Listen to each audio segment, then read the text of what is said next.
Hey guys, welcome back to our channel. I'm Ashley, this is Jeremy, and today we're going to give you our 6-month update on our journey from moving from the States to Mexico. We've officially been here for 8 months now, and in the past 8 months we have had a baby, become permanent residents, and have kind of established a bit of a routine. So today we want to dive a little bit deeper into how things are going, what our next steps are, and also share a little bit behind the scenes of what's been working well and what unexpected things we've encountered along the way. So before we get there, we want to jump in and share a little bit more about our story and why this was an important move for us. So initially, Jeremy wanted to come to Mexico. Actually, let's be honest, this was my idea. I wanted to move to Mexico. I was done with the winter No, blues. she wanted to move somewhere warm. It wasn't necessarily Mexico. Mexico was the She compromise. wanted to live somewhere warm. It's been her life dream to have palm trees out of her window. And, I love the Caribbean. So I proposed the Caribbean in Mexico for a place to live. And so we ended up coming here just to experience warm weather, to kind of get out of the winter blues of northern Utah where we were living. And we both had to make some kind of sacrifices along the way in order to make that happen. Yeah, we definitely had some discussions around what our deal breakers were. So when Jeremy and I got to better, when Jeremy and I got together, we both had kind of walked our own paths for a little while. I had previously been married and had Liam already. He's my biological son, not Jeremy's biological son. And so when we came into the relationship, we were kind of blending our lives a bit. And my dream had always been to move out of the winter, leave the mountains, and live near the beach. Jeremy's dream was not to live in a hot place where he was going to sweat all of the time, but I'm very persuasive and I was able to convince him.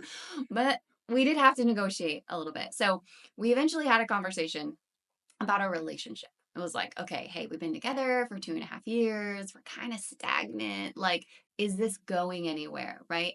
And if it is, what are the rules, right? Like, what are non-negotiables? So we had to sit down one day. We did actually sit down and we had a conversation about like, what are your deal breakers in terms of like making this relationship a solid thing that we continue to pursue? So, Jared, what were your deal breakers? Well, we had to sit and talk about our deal breakers because I knew she didn't like living in northern Utah, where it was cold and miserable for her for 6 months out of the year. I didn't mind that. And he was successfully employed and had his house, right? And So my whole life was there. I grew up there. I had friends, some family there. I owned a house there. My job was there. I couldn't work that job remote. And so for me, the idea of kind of moving away from there for no real reason came at kind of a big cost to me. And for her, she always wanted to be somewhere warm. She wanted to leave that place, but it was easy for her to do because she didn't have really any ties there. And it was, was a sacrifice, so much of a sacrifice for her. So we got together and talked about like, what are our deal breakers? What are the things that we loved each other and we were trying to make it work. We had to figure out kind of where the middle ground was between sort of our dreams and our lives because, like Ashley said, we met kind of when we were older. And so we already had lives. So we had to figure out where that blend could work. And so she had initially suggested moving to Hawaii, where I didn't really want to live. come on, who doesn't want to live in Hawaii? So Like blue skies, blue we had to ocean. kind of talk about, like, okay, well, and I had to ask her when we had this conversation about our deal breakers. I said, well, why do you want to live in Hawaii? Like, what is it that makes you want? Like, what is is it just the island life? Is it the beach? Is it the warm weather? Is it, the pork and the spam, No. the good food? And so No, I wanted to get out of the winter. I struggle with seasonal depression. I'm sure there are many of you that can relate to this. When it's like 6 months of snow in winter, it's not good for me mentally. And I know that about myself. I also am very active, adventurous, and I wanted to live a more active and like outdoorsy lifestyle. And I felt like, especially with a little boy who was just 3 years old that was stuck inside because it was so cold all the time, that we weren't living really the life that I wanted to live. I dreamed of being outside in February, right? And that was not going to happen with all the snow. I don't like the cold, so that wasn't going to happen for me. So we had to kind of sit down and say like, what does that look like, right? And for me it was like, listen, here's my non-negotiable. If you're looking for a girl that you can settle down with in Little Logan, Utah, and like raise your little family with your white picket fence and like live in the snow forever, I am not it. I am not her. This is where the relationship will I probably never come to said I an was looking for that for the record, but end. that was her perception of what. But also, I've always been an entrepreneur. So for me, I tend to be very business minded. I'm very goal oriented. And so I definitely had this sense of like, I want to grow, I want to build something. And so my priority was very set on business and growth and what those opportunities would look like. And Jared's like, yeah, I've done that already. Like he's got a good career, he's happy doing what he's doing. And so for him, he wanted to focus a little bit more on family and being able to, have have his own family because that was something he hadn't yet experienced. And I had a son already. So for me, I'm like, yep, check that box. Okay, on to the next thing a little bit, right? So for him, that was still something that he really wanted. So your non-negotiable, Jeremy, was what? Was I wanted to become a biological dad. I wanted to have a baby. And I wasn't sure that that was on my in the near to future kind of list of things I wanted to do. I think I don't know, as a woman, the cost of having a child tends to be greater for us, right? That would affect mental, physical, and emotional health. And I was like, oh, that's gonna slow me down. I don't know if I'm ready for that. Babies are exhausting. I know you don't know yet, but you will soon know. And so anyway, we had to those are non-negotiables. I wanted to move. I was like, I need to go someplace warm. This is not gonna be it for me. And Jeremy's like, I want to have a family. So we kind of had to sit down and look at each other and say, okay, like, are we both in a place where we're willing to kind of make those things happen? And kind of coincidentally, we had decided that we were going to move to Mexico. And about 2 weeks later, we also found out we were pregnant. So we were both going to get what we wanted at the cost of the other person's goal. So I was going to get to move to Mexico and live the dream palm tree beach life, but I was also going to have a baby. And Jeremy was going to get his baby, but he was going to have to leave his very successful career and his home and everything he knew to go live in a tropical place where he was going to be Yeah, hot. it was like a kind of a cruel but beautiful irony in some way, where it was like, okay, Jared, you can have your baby, but it's going to cost you your livelihood and your house and your career and all this. And for her, it was like, okay, yeah, actually, you can have the palm trees and the warm weather and the beach life that you always wanted. It's going to cost you A mental pregnancy. fatigue, a pregnancy, a hit to her career because she's, having a baby and you're up all night nursing and so it was kind of beautiful in the way that it worked out where we both sort of had to really put our deep, I don't know, deep fear, but our the thing we didn't want to give up in order to get the thing we wanted. Yeah. We both had to like perfectly exchange that. And so it actually worked out really well for us when we had sort of planned to move here. We were looking to come. We'd already come to visit and we liked the place. And then um, later we found out that we were expecting, which I was thrilled about because We found out we were expecting, and I texted him the next morning at work, and I was like, "So, are we still going to move to Mexico?" it's like the most important thing to know. I was like, "Does this change things?" But for Um, us, it worked out really well because it gave us a timeline. what was the catalyst, right? Yeah, it was like the catalyst It to was make like this happen. we found out we were pregnant, and now we have a timeline. It's like, okay, you've got roughly 8 months to either make it happen before you get there, or else expect that maybe it won't ever happen. Or, because once you have a baby, then it's like, okay, you got to wait a certain amount of time before you move. And now we're more dependent on his income and Yeah, his it would retrench insurance. me in the next. The baby was going to be born in August, and so Hmm. if we had the baby here, sorry, in Utah, then it meant that I would still work full time because we'd become more dependent on my work because I had the better earning job and I had the better insurance.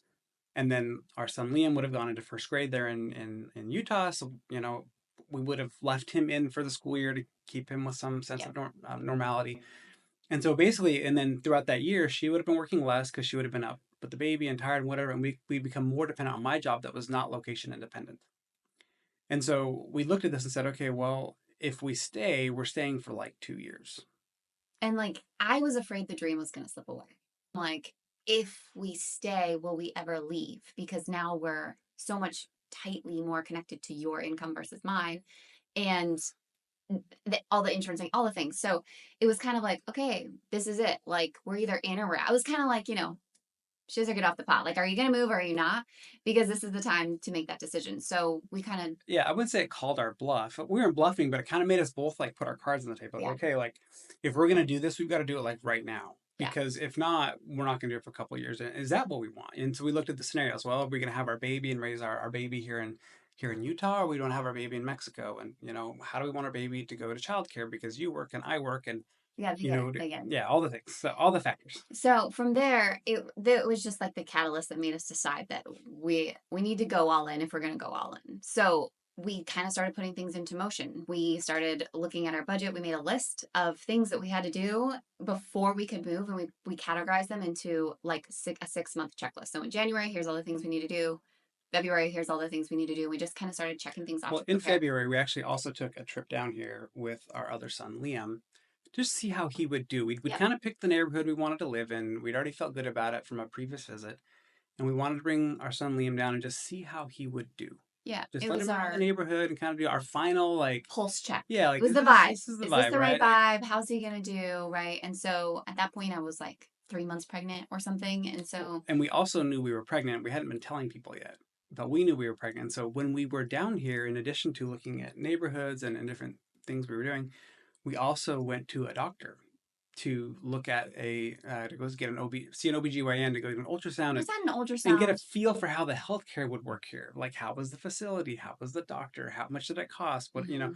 We did Yep. some more research into what it might look like to have a baby here because we hadn't initially planned on doing that, at least this early, or, we weren't set on Yeah. that. But if we were going to make this plan to move at this time, that meant we would have our baby here in Mexico, which, Which also kind of worked out because when it comes to getting your permanent residency, having an anchor baby is like a pretty clear shoe in to if you have a making baby sure in that Mexico, if you're the parent of a Mexican child, you get permanent residency. Like, you don't have to qualify with finances. You don't have to qualify with any other thing. You just have to be the parent of a Mexican citizen, and you get guaranteed permanent residency. So in some ways, it kind of worked out in our favor that was. all the stars were aligning and coming together all at the same time. So it was a lot of change. Would I necessarily recommend that somebody decides to move abroad, have a baby, and then change their domestic roles all at the same time? Probably not. But sometimes you just got to do what you got to do to make it work. So that is essentially what we did. And we ended up here last June.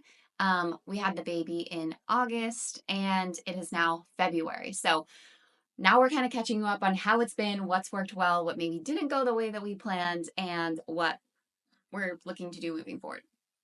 And speaking of the baby, I think I hear him. Here's baby Nash, our resident Mexican. Jack, you say hi? Our Mexican with the red hair and blue eyes. He gets lots of attention, don't you, Buggy? Huh. Actually, it's really funny because our last video that we made together, I was bouncing on a ball and I was 9 months pregnant, and Nash was actually born later that same day. I was going through labor and contractions in the first video, and that night at 8:30, he was born, huh? And now he's our cutest little redheaded Mexican baby, and we love him. So that was kind of funny to record that video and then like pause the video and then like she went into labor and Nash was born. So that was wild. So if you can watch that video again, now you know that right after that video, Nash was made his appearance. So that was very good timing for us. So I guess the next thing we wanted to talk about here was, okay, why are we doing this? Why are we here? What are we trying to achieve? And in the first video, we laid out 5 kind of main objectives, and principally they're coming around to reorganizing our time and priorities. So the first thing we said, we wanted more family time. We wanted more kind of support with our children and with our family. Just, we didn't really live by our family, so we wanted to have more family support, more childcare support. We wanted a change of pace, kind of a slower pace of life. We wanted a change of scenery, as we just learned. Ashley wanted the warm weather, and I've always loved the Caribbean too, so I'm all about it. We wanted to be more intentional about our work-life balance and kind of, instead of have it be a career first, life second, we wanted to have our life first, career second, build careers kind of around our lives and around the things that we enjoy doing. So as we were preparing for this video and we were looking at these items, we were like, okay, like, how did we do? We're 6 months in. How do we feel about these things? And we feel like on actually each of those items, we have things have gone the way we expected them to go. We've had more time together. We have, actually have breakfast, lunch, and dinner almost every day together. We have meals with Liam almost every day, at least when he's not at school. We have breakfast and dinner with him. We have an incredible supportive neighborhood with other families that are in the same stage of life as us. A lot of them are expats or moved here from other parts of Mexico, and they also need like family support. So that's been really refreshing and nice. We have felt a change of a slower pace of life. We spend more time by the pool. We spend more time kind of not hustling around as much as we were doing back in Utah. Obviously, the scenery is better. One of the things that Ashley mentioned in the initial video was, I just want to go to the pool in February. And I took this video here that I'll post as an overlay on this that I took of us here in February in the pool. It was just So last Saturday. just last Saturday, like a couple days ago, we took this video. I mentioned to Ashley in the moment, I said, hey, do you remember in our first video you mentioned that you wanted to be at the pool in February? Like, Like today. this is it. We did it. You know, we are here at the pool in February. It was just great to have like the ability to be outside, going back to some of our values of like having a more active lifestyle, being able to get outdoors more. Hi, Jeba. That was initially what I really wanted when I was like, I want more sunshine, I want palm trees. So just essentially creating a life that's more aligned with the things that we value was really our end goal. So let's talk about some unexpected good things we've had here. So some unexpected good things that are going better than maybe we initially expected was our community. So we live in a private gated community, and being that we're expats and foreigners, we thought maybe it would be harder to integrate, but I actually think it's been the opposite. Like we feel very included. Well, our neighborhood is very diverse. There's activities and birthday parties like every weekend, and it's been very easy to find support and find friendship within the community. So Liam's got his group of friends every day after school. He's outside running around with the neighborhood kids. We've been able to meet and connect with other adults and families and start to have real relationships, and we have people that we can call if we need a cup of sugar. You know what I mean? So it's been really nice to experience that the community is actually better than we imagined it would be. Yeah, we come here a few times, but we still feel that we made the right choice with the community. So Yeah. that's been really nice for us.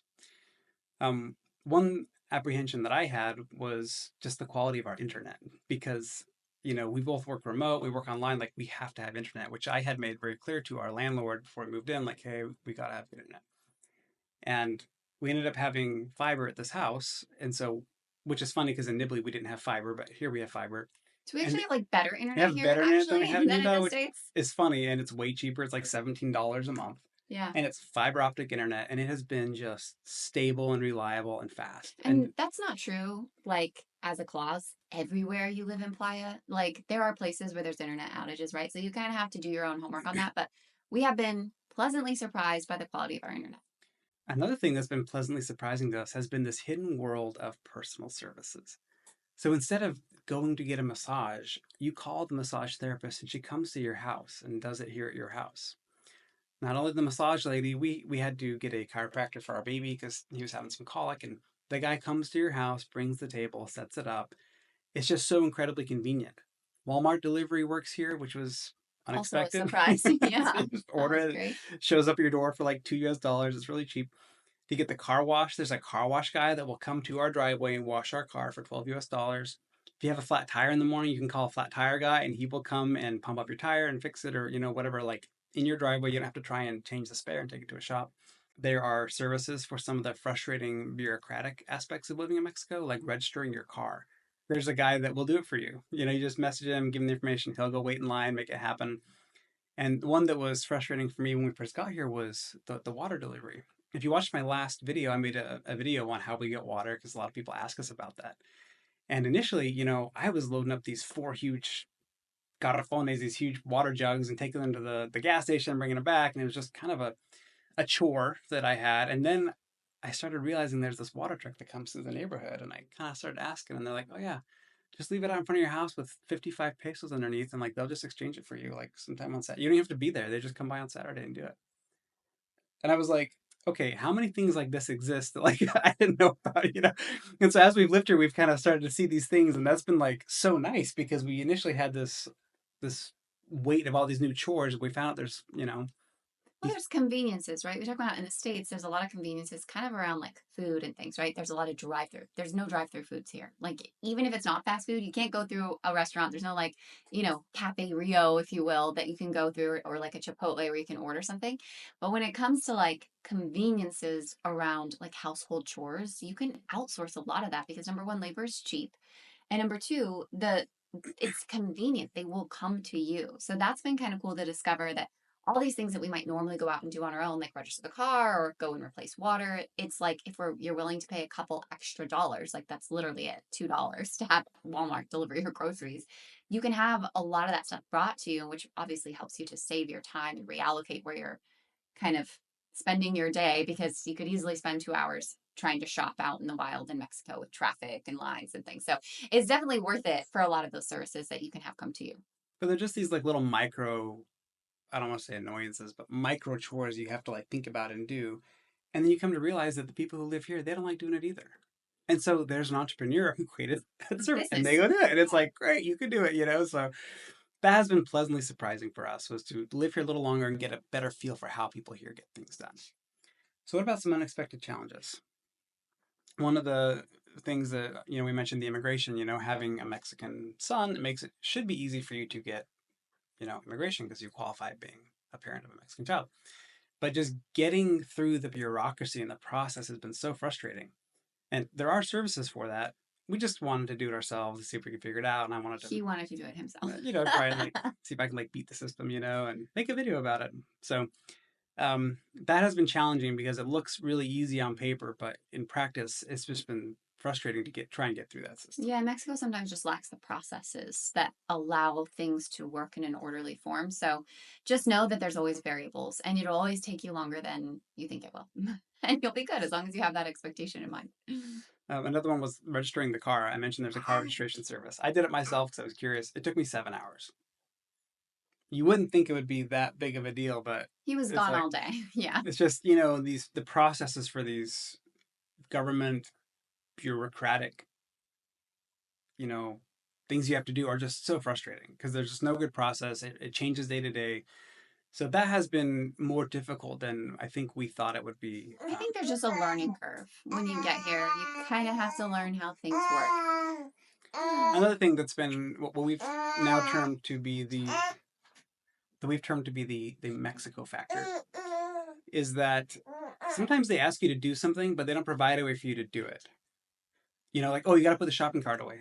Oh, well, where's the shopping cart corral? Oh, we don't have one. Like, well, then why are you telling me to do that? Like Yeah. it's like, well, there's nowhere to put it. Or, we stayed at a hotel a couple weekends ago, and I just wanted to extend my reservation by one day, and so I went up to the front desk, and they said, oh, you can't just do that. You have to call the reservation line that's like outsourced to somewhere. And I'm like, okay, so then you have to like do that. Or I got a letter from immigration that said, oh, you guys need to show up within 10 days with these documents to finish your immigration process. But when I go to make a reservation online, there's no availability for like months. And so I had to just go in there and sort of work my way to the front of the line and ask them, like, what do you want me to do about this? Like, you need me to come within 10 days, but there's no appointments within 10 days. So, like, how do I do this thing? So it creates some ambiguity around, like, what I need to do because they ask me to do things. Sometimes I don't feel like they provide a clear path for me to be able to do it. Which in some ways is that so unexpected? Like, no. We kind of knew in advance that Mexico was kind of like this, but just in practice, obviously it's just never what you think it's going to be. So, apart from that, I would say that the biggest thing that maybe is surprising to us is that I think in general, we thought we would have done more things by now. Like we've been here for about 8 months, and I kind of thought that we would have done more exploring, been to more of the parks, done some more traveling and adventuring. And the reality is, we moved here when I was 7 months pregnant. Like I'm not traveling anywhere, right? We Well, it's hiked in the Tulum. summer and it I was know. hot. Like, it was like, we're It's the not. hottest time of year, right?